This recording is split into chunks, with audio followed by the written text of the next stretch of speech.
সকাল 6টা বাজে এসে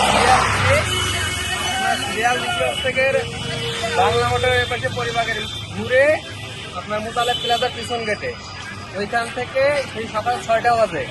আর এখন বাজে এখন বাজে 12টা 3। এই মাত্র আসছি কাটাবো। আর এখান থেকে এখনো পাম্পে যাইতে লাগবে 3 ঘন্টা, কিন্তু তাও তো গাড়ি আগাই না। 3টায়ও না 4টায়ও পাবো না, আবার 7টা বাজে বন্ধ করে দিয়ে দেবো।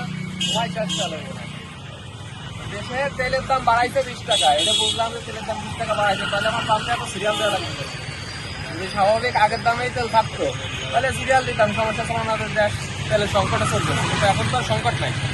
প্রত্যেকদিন শুনি যে ফ্লিপকার্ট একটা ভেসেল আসে, এসব তেল যাই কই, সব সংসদে যায় আর বঙ্গভবনে যায়, আর কোনো জায়গায় তেল যায় না।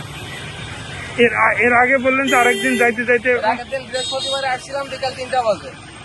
বিকেল 3টা বাজে কাটাবনের মুখে থেকে সিরিয়াল দিছি, গায়ে যখন এই শাহবাগ মেট্রো স্টেশন পর্যন্ত যখন গেছি, বলে যে সময় শেষ, 7:30 বাজে গেছে, তেল বন্ধ। পরের দিন আবার গেছি হচ্ছে শুক্রবারের দিন রাত 3টা বাজে গেছি মৎস্যভবন। 3টা বাজে গেছি যে তেল দিচ্ছে ওই তেল পাইছি আমরা।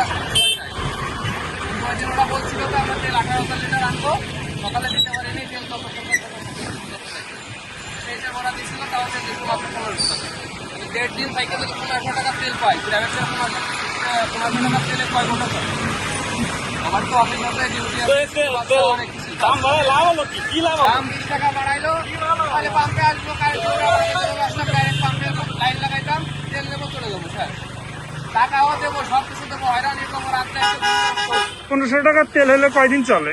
1500 টাকার তেল সাধারণত নর্মাল অফিস ডিউটি আর স্কুলটা করি ওই 1 দিনের চাকরি। 1500 টাকার তেলে 12.5 লিটার তেল হয়। আর এখানে শাহবাগে দেয় আছে 10 লিটার। 10 লিটারে তো আমার একদিনে ঘাটতে হয় না। আমি যে সিরিয়াল ধরে যাচ্ছি, এখানে আমার 5 লিটার তেল খরচ হবে। এই যে আমি ডাক্তারতে আমার গাড়ি তো আর স্টার্ট, মানে অনেক স্টার্ট দিল।